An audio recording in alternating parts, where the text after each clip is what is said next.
অন্ধকারের গভীরে কিছু জায়গা আছে যেখানে মানুষ কখনো পা রাখে না, কারণ তারা জানে সেখানকার নীরবতা নীরব নয়, সেখানে কিছু একটা শ্বাস নেয়। আজ আমি আপনাদের নিয়ে যাচ্ছি এমন এক বাড়িতে যেটাকে সবাই জিনের রহস্যময় বাড়ি বলে চেনে। বহু বছর ধরে বন্ধ এই বাড়ির ভাঙা দেয়ালে লুকিয়ে আছে এক নিষিদ্ধ অতীত, এক অভিশপ্ত আত্মা, আর এক অদৃশ্য সত্তার অমর প্রতিশোধ। মানুষ বলে সেখানে গেলে কেউ আর আগের মতো থাকে না। আর আজ আমি যাচ্ছি সেই বাড়ির ভিতরে। গ্রামের নাম সোরপুর। নদীর পাশে ছোট নিভৃত একটি গ্রাম। দিনে শান্ত, রাতে অদ্ভুত নীরব। আমি রায়হান, পেশায় ডকুমেন্টারি ফিল্মমেকার। অতিপ্রাকৃত বিষয় নিয়ে গবেষণা করি, ভিডিও বানাই। এইবার সোরপুর এসেছি একটাই কারণে। শুনেছি এখানে একটি বাড়ি আছে যাকে সবাই জিনের বাড়ি বলে চেনে। একসময় জমিদার নওশের আলীর বাড়ি, 2 তলা, প্রায় 80 বছরের পুরনো। কেউ কাছে যায় না, কারণ যারা গিয়েছিল কেউ আর আগের মতো ফিরে আসেনি।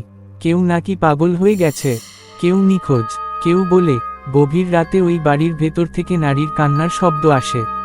আবার কেউ কেউ বলে সেখানে মানুষ নয়, কারো ছায়া দেখা যায়। আমি ঠিক করলাম যে রহস্য এতজনকে ভয় পাইয়ে দিয়েছে সেটা আমাকে থামাতে পারবে না। গ্রামের মানুষ আমাকে বারবার সতর্ক করছিল। বৃদ্ধ আব্দুল চাচা আমাকে বললেন, এর থেকে বড় বাবা, ওই বাড়ি তো যাইও না। জিন মানুষরে ধোকা দেয়, তাহার রূপ নাই কিন্তু চাউলে রূপ ধরে। সবচেয়ে ভয়ঙ্কর তার চোখ। আমি হাসলাম, এটা আমার প্রতিদিনের কাজ। কিন্তু তিনি চোখ কুঁচকে বললেন, এর থেকে বড় তুমি জানো না, ওই বাড়ির ভিতরে যেই ঢোকে তাহারে কেউ ফিরাই আনতে পারে না। তবুও আমি সিদ্ধান্ত নিয়ে ফেলেছি, আজ রাতেই আমি বাড়িটিতে ঢুকব। সন্ধ্যা নামতেই আমি ক্যামেরা, ফ্ল্যাশলাইট এবং ডায়েরি নিয়ে বাড়িটির সামনে এসে দাঁড়ালাম। দূরে গ্রামের কুকুররা একসাথে চিৎকার করছে। আকাশ মেঘলা, চাঁদ ঢাকা।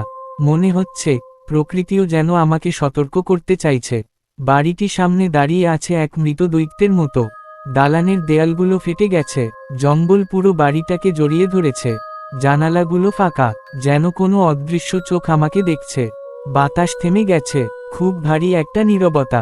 আমি নিঃশ্বাস ফেলে বললাম, চলো রায়হান, শুরু করা যাক। বাড়ির প্রধান দরজায় হাত রাখতেই ঠান্ডা একটা অনুভূতি হলো। এমন ঠান্ডা যেন মৃত কারো চামড়া ছুঁয়ে দেখছি। দরজাটি আস্তে আস্তে খুলল, কেউ যেন ভেতর থেকে ঠেলে দিচ্ছে, অথচ সেখানে কেউ নেই। আমি টর্চ জ্বালিয়ে ভেতরে ঢুকলাম। ঘরের ভেতর ঢুকেই বুঝলাম এটা কোনো সাধারণ জায়গা নয়। পুরো ভেতরটা ভেজা, গুমট, ধুলোয় ভরা। কিন্তু সবচেয়ে অদ্ভুত, এখানে একদম কোনো শব্দ নেই। বাইরের ঝিঝি পোকার আওয়াজও ঢুকতে পারছে না। মনে হলো যেন বাড়ির ভেতরে আলাদা একটা জগৎ। হলরুমের মাঝখানে পুরনো কাঠের দোলনা চেয়ার, দেখেই বোঝা যায় বহু বছর কেউ ব্যবহার করেনি। আমি ক্যামেরা অন করলাম। আজ রাত 12:04। এখন পর্যন্ত কোনো নড়াচড়া নেই। আমি বাড়ির ভিতরে আছি, ডায়েরিতে লিখতে লিখতে হঠাৎ কি চেয়ারটা নিজে থেকেই দুলে উঠল। আমার গা শিউরে উঠল। হাওয়ার ঝাপটা নেই, তাহলে এটা দুলল কিভাবে? আমি কাছে যেতেই চেয়ারটি থেমে গেল। মনে হলো কেউ ঠিক এখনই উঠে গেছে। হঠাৎ পিছন থেকে ফিসফিসানি একটা মেয়ে কণ্ঠ, এর থেকে বড় তুমি এসেছ? আমি দ্রুত ঘুরে দাঁড়ালাম, কেউ নেই, কিন্তু গন্ধ পেলাম, পুরনো আতর আর ধূপের মিশ্র গন্ধ। এটা মানুষের নয়, মানুষের গন্ধ এমন হয় না। আমি ভিডিও ক্যামেরা দেখলাম, স্ক্রিনে ধোয়ার মতো কিছু একটা নড়ছে, কিন্তু চোখে কিছু দেখা যাচ্ছে না। একটা সিঁড়ি দিয়ে ওপরে যাবার পথ, সিঁড়িটা ভেঙে পড়ার অবস্থায়। তবুও আমি উঠে গেলাম। 2য় তলায় বাম পাশে একটা দরজা, লাল রঙের। গ্রামের সবাই বলে এটি নিষিদ্ধ ঘর। হাত রাখতেই দরজাটি ঠান্ডা হয়ে গেল, এমন ঠান্ডা যেটা কোনো বরফের চেয়েও কম। দরজার ওপাশ থেকে হালকা হাসির শব্দ, নারী কণ্ঠ। আমি ধীরে ধীরে দরজা ঠেলে খুললাম। ঘর পুরো খালি, একটা পুরনো আয়না ছাড়া কিছু নেই। আয়নাটা লম্বা, দেয়ালে লাগানো। ঘরে ঢুকতেই দরজা নিজে থেকে ধাম করে বন্ধ হয়ে গেল। আমি টর্চ ঘুরিয়ে চারপাশ দেখলাম, কেউ নেই, কিন্তু আমার মনে হলো আমি একলা নই, একদম একলা নই। আয়নাটার দিকে তাকাতেই আমি স্তব্ধ। আমি একা দাঁড়িয়ে থাকলেও আয়নায় 2টা ছায়া, একটা আমার, আরেকটা আমার ঠিক পিছনে। আমি ধীরে ধীরে ঘুরে দাঁড়ালাম, কেউ নেই। আবার আয়নায় তাকালাম, ছায়াটা এবার আরো কাছে। তার দেহ অস্পষ্ট, মুখ অন্ধকার, কিন্তু চোখ। আয়নার ভিতরে 2টি আগুনের মতো লাল চোখ জ্বলছে। হঠাৎ সে ফিসফিস করে বলল, এর থেকে বড়, বেরিয়ে যাও। আয়নার কাছে ফাটল ধরল। আমি দৌড়ে দরজার দিকে ছুটলাম। দরজা খুলছে না, ভেতর থেকে লক হয়ে গেছে। আয়নার ভিতরের ছাটা এবার ধীরে ধীরে বেরিয়ে আসতে শুরু করলো। কাচের ভিতর থেকে যেন ভিন্ন জগতের কিছু একটা আমার দিকে এগিয়ে আসছে। তার হাত দীর্ঘ, অস্বাভাবিক লম্বা, পা মাটিতে নেই, সে ভাসছে। আমি শেষ শক্তি দিয়ে দরজায় ধাক্কা দিলাম। ধাম, দরজাটি খুলে গেল। আমি বাইরে ছিটকে পড়লাম। আমি শ্বাস নিতে নিতে নিচে নেমে এলাম। বাড়ির লাইব্রেরি বলে মনে হওয়া একটি ঘরে ঢুকে পড়লাম। শত শত পোকামাকড়, ধুলো, ভাঙা কাঠ, মাঝে কিছু পুরনো বই, একটা মোটা রেজিস্টার পেলাম। ধুলা ঝেড়ে খুললাম। এটা নওশের আলীর ব্যক্তিগত ডায়েরি। ডায়েরিতে লেখা, এর থেকে বড়, আমার স্ত্রী সায়রা আর নেই। সে মারা গেছে, কিন্তু তার আত্মা বাড়ি ছাড়েনি। আমি জানি, যে সত্তা তার পাশে ছিল সেটা মানুষ ছিল না। সে ছিল এক জিন, যে সায়রাকে নিজের করে নিয়েছিল। আরেকটি পাতায়, এর থেকে বড়, সায়রা রাতে মানুষের মতো থাকত, কিন্তু ভোরের আগে তার চোখ লাল হয়ে উঠত, তার কণ্ঠ বদলে যেত।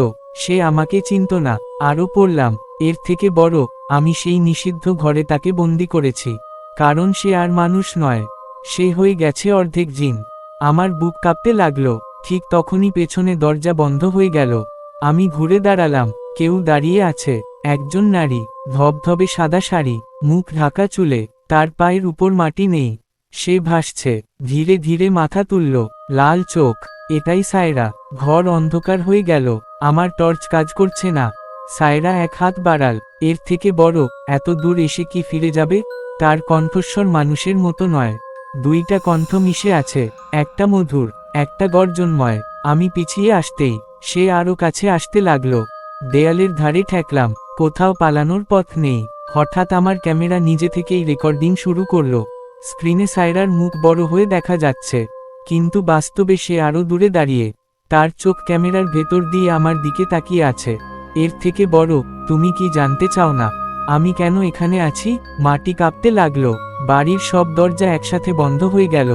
হঠাৎ চোখের সামনে অন্ধকার নেমে এলো। আমার মাথা ঘুরছিল, মনে হলো কেউ আমাকে টানছে অন্য কোথাও, অন্য জগতে।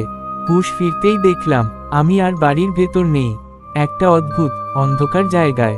চারপাশে কালো কুয়াশা, মাটি নেই, আকাশ নেই, শুধু ভাসমান পাথর আর ঝুলন্ত ছায়া।